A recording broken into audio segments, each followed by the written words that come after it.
এটা হলো একটা সিঙ্ক্রোনাস মোটর যা 220 ভোল্ট এসি কারেন্ট উৎপন্ন করে।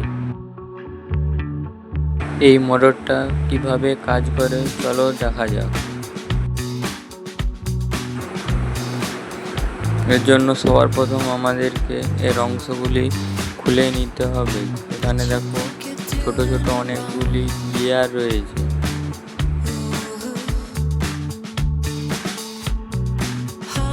এখানে আরেকটা ছোট ম্যাগনেট রয়েছে যার ফলে আমাদের 220 ভোল্ট এসি কারেন্ট উৎপন্ন হয়।